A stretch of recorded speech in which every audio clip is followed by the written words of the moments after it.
Hey everyone, it's Lisa Danforth from Sustainable Leadership Live Show, and I am so excited, as always, to have Kathy Keegan here talking with us. Kathy is a career revision coach, and I can't wait to hear what she has to say about atomic habits and the power of consistent habits over time. Kathy, thank you for joining us today. Oh, I'm really happy to be here. Thank you so much. It's very exciting, and I'm all over these habits because I didn't have them for many years, or I didn't think I had them. Right? I think what's interesting is a lot of people don't realize that they actually already have habits. So through our talk today, you'll probably get an idea and be able to identify the ones you already have, and then we're going to add some other ones to it and make it really work for you. Exactly. It's the good. We live with habits, although we don't really quite understand. But Yeah. before we jump in, what I really want to do is share a little bit about you with the audience so they know Oh, thank why we're you. sitting here chatting with you and you're sharing your brilliance. So today we're going to be talking about atomic habits, the compounding power of small actions taken consistently over time. Kathy has cobbled together a series of interesting, seemingly unrelated careers over the past 40 years.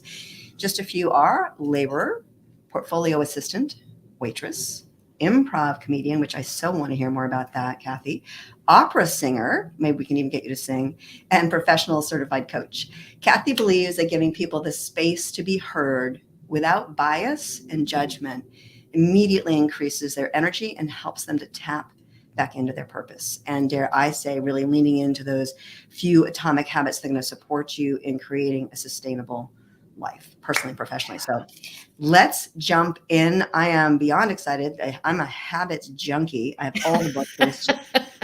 I just want to start with a quote, one of my favorite quotes by F.M. Alexander, right? People don't determine their futures, they determine their habits, and their habits determine their futures. In other words, we are what we repeatedly do. So I'm handing the mic over to you. Let's go. Oh my gosh, I studied Alexander technique for a number of years. And it is so interesting. And it also very much played a role in how I work on habit because all you can do when you're studying Alexander is be there now. That's all Mm-hmm. you can do. You cannot end gain it. You can't cram for it overnight and show up the next day knowing more. You're there and you're just dealing with what is. And so I do love that. And it's taken me a long time over the years to really start to implement things because at first I didn't even know I had habits, or I might have identified them as bad habits. But then I started to realize that I can take something in the moment and add something to what I already do, and before I know it, and I think James Clear has equations in his book Atomic Habits. I love this book. I have it both in physical form and also we were talking about it earlier. I have it on my Kindle too because there's just a lot of wisdom there, and going back to the idea of compounding over time, of building something, of building a muscle. Seth Godin just recently wrote about the metaphor of physical therapy, and the idea of physical therapy is, when you go in there once, it's not going to be fixed. It's going to Mm. take repeated actions over time. And we, as the humans we are really we're wired more for immediate gratification. This is how we've been throughout our history. And so to understand that that's how we're wired and then start to work with how we are, that's how you start to be able to get some traction and be able to do something for the long term and build something over the long term. Build that habit. We were talking about that in the green room in Atomic Habits. They talk about behavioral economists dub this term time inconsistency. Mhm. We value the present more than we value the future because the reward is immediate, whereas the cost is often in the future. Can you talk a little bit more about that? Because I find with my coaching, and I know you and I have talked about this multiple times, this is often what gets in the way is the choice in the moment isn't necessarily connected to our longer term vision. It's that reward. How do we start building that muscle so that we can lead more sustainable lives and create more of what we want? Yeah. Part of it is, for me, it has been, as I said before, sort of tacking on to something I already do. So Mhm. for meditation in the morning, I drink coffee. So the next thing I do is I meditate right after that. And my meditation, I started small. Did I meditate for 8 hours and put a big altar up and go on a retreat? I did not.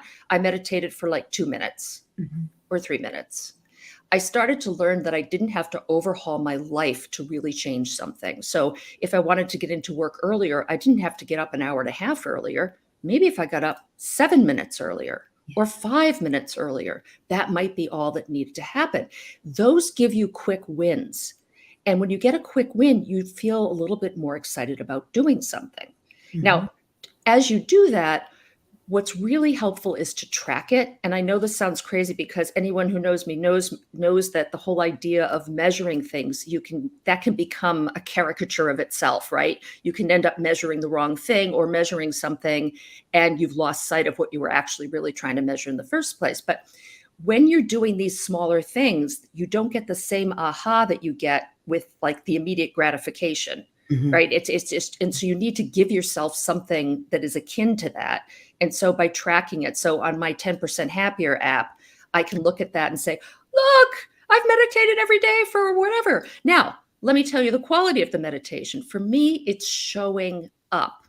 So I show Mm. up there. I show up for my exercise, not because I'm a hero, but because I put an appointment on my calendar. And when I show up for it, I might do a full workout. I might not.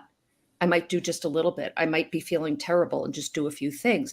But the consistency behind it is showing up for the thing.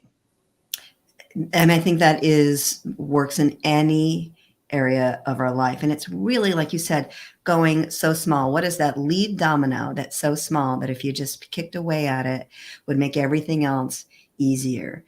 So instead Mhm. of saying, I'm going to start running and, get fit and I'm going to go 5 miles, maybe what it is, honestly, for the first week is putting on your sneakers and walking to the end of your driveway and back. And if you feel like going further, then do it. But often if we go that small that it feels like we're actually cheating, that we'll do it.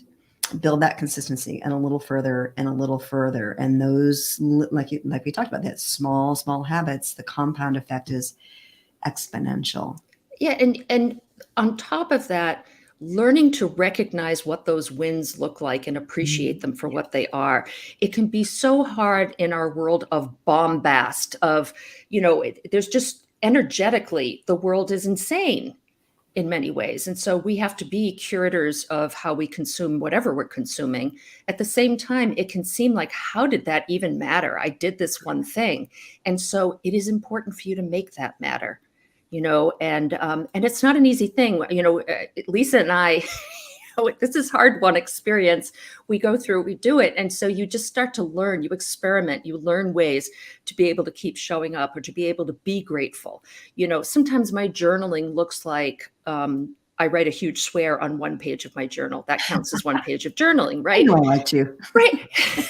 And I think the idea is to have a little bit of levity, a bit of a sense of humor about it, and then to just recognize there are small things that are quite good and quite beautiful, and to begin to acknowledge them, as difficult as that might be, and to just really recognize it as a win. Yeah, I just heard you say, I can't, grace or graceful. It's graceful accountability. Don't beat yourself up. Don't let yourself off the hook. Yeah. And that is the consistent piece, right? I didn't do what I said I would do this week or this day. I'm not gonna beat myself up, but what can I do? How can I set myself up for success in the future? And really be Absolutely. focusing on those incremental positive actions. When clients ask me how to prepare for a coaching session, I'll ask them to, acknowledge the things that they accomplished during the week, Mhm. then gratitude for the things they did. It's a different kind of energy. And then there's another category I call not yet. And that's the same thing. That's the graceful accountability, right? It's not yet. Mhm. I didn't get to that this week. It doesn't mean you didn't do it. It doesn't mean you're a jerk. It doesn't mean anything other than didn't get there, and then maybe that's part of our coaching conversation of how we move that forward. Yeah. Can we talk, or would you be willing to share a little bit about how your improv, your humor, I know you bring that and infuse that in everything that you do. How would you bring that forward and have people lean into that for more graceful accountability, for really establishing those habits? Because sometimes humor helps us get over that. God, I'm an idiot. I'm horrible. I'm bad with time, whatever it is. Yeah, you're so right. And I, as someone who does know about humor, there are times when I'm just so serious and I forget about that, right? And then I need someone to tell me to lighten up. Um, and what improv taught me a lot. One, I used to be so prepared and perfectionist. I felt like I had to be like twice as prepared as everybody else around me. And improv helped me to just be able to be in the moment. Mhm. You can only take what's offered to you there. If you're bringing something else in and no one else knows it, you've just ruined the scene. And it also helps you be more off the cuff. I'll tell you, to have a bad night in improv and survive it, guilty as charged. It's okay. It's okay. You start to learn to roll with things a lot more easily. Again, that's not to say that I don't have my moments. We all do, but it's really about that sustainability and having that ability to kind of track back and say, you know what? It might be a good moment to pause, right? It might be just a good moment to talk about, I love the pause. It means everything Mhm. to just be able to take that step back. And so humor is a release, just like crying is. So I'm going to choose humor where I can, because it also is almost like seeing opportunity, because you're looking at it a different way, right? So you're like, well, what's another way to look at this? Oh, I said to my niece who got married a few weeks ago, I just said, whatever goes wrong is going to make such a good story later. And that's such a huge shift for me as a person, because I grew up with the, oh my God, start worrying, details to follow. And so, And it may not even happen. right, exactly. I love what you just said about looking at it from a different perspective. And the way I love to approach it is through a different lens. We see and experience life through our lens. And we often forget that we can come at things from a different view. I call it a meta view. Watch the movie, don't be in the movie. When we're in the movie, we're only seeing the moving parts and what triggers our habits. Right. So with the person that's right there, when we're watching the movie, we see what's triggering our habits when we're watching the movie. In the moment, we're just triggered and something happened. So to really remove ourselves, have a little bit of humor about it, put on a different lens without, as in your introduction, without that judgment. Yes. Yeah. And, we have an entire broadcasting team in our head when you think about it, the whole meta that you're talking about, right?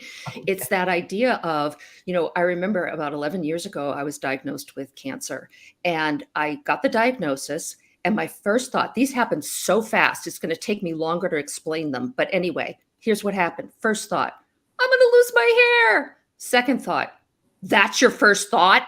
Like, that's your first thought? Third thought, what do I do? How do I do this?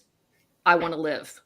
And it all happens so fast. And that's a great example of these different people. You've got the color commentator who's on there like, well, I'm not sure that was such a great move, Kath. You might have had a more sort of, I don't know, a more like film worthy reaction. But it is fascinating how we have that ability. That's a superpower that we can really use to our advantage. So how do we build the habit to embrace that superpower? Because that is truly life transformative. So there are a number of things I was thinking about. I lived in New York during 9/11. And afterwards, whenever I heard sirens, I would track back to that moment, right? Mm-hmm. So one of the things I started doing was I started to repurpose noise in general. So when I heard a siren, I said to myself, help is on the way. Help is on the way. It didn't work right away, and it still is triggering to hear sirens. There's a reason that they do that. That's so that there's an emergency. But I don't track to the same level of intensity. So when my phone rings, my first reaction when my phone rings is always ah, and just to be truthful. And then I stop and I pause and I take a full deep breath all the way into my belly, and then I pick up the phone. So it's really these little things, and it's just a little reminder. Sometimes too, when I'm in a panic mode, I'll say to myself, "You're a coach. You're a coach. You're a coach."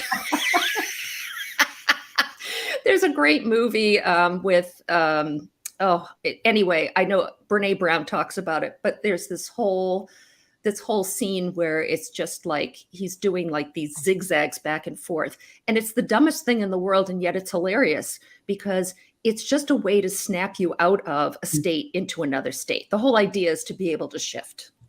We have some major grooves in our brain, and we truly need to disrupt those well-worn neural pathways, especially the ones that are no longer serving us. They may have when we were younger, and that's, those habits are created through a belief, which is what you were talking about before. I love a book called Psycho-Cybernetics by Maxwell Maltz. He talks a lot about, it is all about, we are what we repeatedly do. Our identity, all of our behavior is belief driven. Yeah. So all of our actions, our inactions, even our opportunities are directly related to our identity. So often we try to change a habit without looking at the belief that's driving the behavior that's creating the habit. And this is fundamental in the work that I do with my clients. I'm going to bet similar to you as we look at what is the belief that's driving the behavior that you're consistently doing, giving you the results that you consistently don't want to have. And then you start feeling like a failure because you can't make the change. When we start looking at the belief and teasing that apart and challenging the anchoring of it is when that true behavior changes. Can you talk, we're kind of coming up on time, but can you talk a little bit about, like, in the Atomic Habits, those identity-based habits or identity-based goals a little bit? Yeah, it's really interesting that, as you start to track something, what the reason I show up no matter what, generally, no matter what, is because I want that to be part of my identity as a person who shows up for herself. And so again, it doesn't matter it's not that it doesn't matter, because it's some part of me, it always matters. But it's the idea of just being there. I made the appointment with myself. I'm just going to go there. I said I would journal. Fine. I wrote a swear word in my journal. Sometimes I write 2 sentences. Sometimes I write 3 pages. The idea is the sort of, is it a discipline? Maybe it is, but I don't know. Is coffee a discipline? I don't think so, but I love drinking coffee in the morning. I'm going to challenge you on that one. I think it's a serious. But what that does is, at least so what I can say to myself is, you know what? I did 5 push-ups or wherever it was I did. And he talks about this in the book. And I showed up. I'm the person who showed up for myself. Yeah. I'm a person who. Yeah. It made me remember I can't remember whose quote it is basically, but a goal is a place to come from, not get to. Yeah. So when we are creating those identity-based habits, we're identifying as the person who has achieved the goal, and we do show up entirely differently from that perspective rather than from the gap. And it's a habit. It is truly a habit. It's a muscle that needs to be built. Yeah. Well, Kathy, tell us, what skill set or habit has allowed you or invited you to live and lead a more sustainable life? Mostly the showing up part, just knowing that if I say I'm going to do something, then I do it. That has been really, really important. Yeah, it's a great question, because I've been obsessed with it all my life, because I thought it was about willpower. And what I understand is that the more I understand how I'm wired and what is my brain for? My brain is running everything. My brain's main job is not to think. Once I realized that, I was like, oh, okay, because it's sort of like, well, I'm thinking about this. And then in fight or flight, it's like, hold my beer. You're in fight or flight. You're not going to negotiate anything. You physiologically, everything is running in a direction to help you flee, faint, or whatever all the F's are. Looking for the exit. Right. Exactly. And so for me, it's been really just understanding, this is how we're wired. So let's work with that.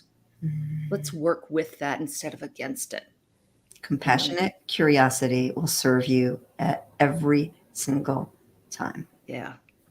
I love that. Thank you so much. Is there a question that I didn't ask you that you would have asked yourself? Oh gosh, because I could go on for days, right? That's just, that's the thing. I love this stuff, and I don't think so. I think the other, I think the only other thing I could think of would start a whole new line of topic which we don't really have time for this morning. We want to be, careful about and understand that people's time is important. And we thank you so much for listening in. I'm so excited. I always love talking with you. Thank you. Right back at you. I love the comedy. I should have had you sing also. You've got that beautiful opera voice. Sing one of the habits to us. Yes. Well, thank you. I so appreciate you showing up, sharing your gifts. If you're watching this live or if you're watching it on the replay, please put #replay in the chat. If you have any questions, post them in the chat so either Kathy and I can pop back in, or I will pop in and tag Kathy so she can answer Awesome. any of the questions that you have. Habits really do help you create the life that you want, to invite more in of what you want and less of what you don't. So thank you so much. Where can people get a hold of you, Kathy, to reach out? Oh my gosh. So I have a website, which is KathyKeegan.com. My name's at the bottom there, how it's spelled. And email is even tougher. It's Kathy@KathyKeegan.com. So please reach out to me. I'd love to have a conversation. There's a modality for that. Sometimes it's coaching, sometimes it's other things, but let's have a conversation and get that needle moving forward. Is there a social platform that you prefer? I'm a LinkedIn girl. LinkedIn. What's your handle? Oh geez. I think it's like Kathy Keegan, work that works. You can pop it into the chat. That's totally fine. Thank you again. I really appreciate it. Join me next week, which is April 13th at 10 a.m. East Coast. I have the fabulous Teresa Davis. She's joining us. She owns Davis Studios. She's going to be talking about creativity and how it's your secret superpower. Again, that's April 13th at 10 a.m. East Coast time. Please join us.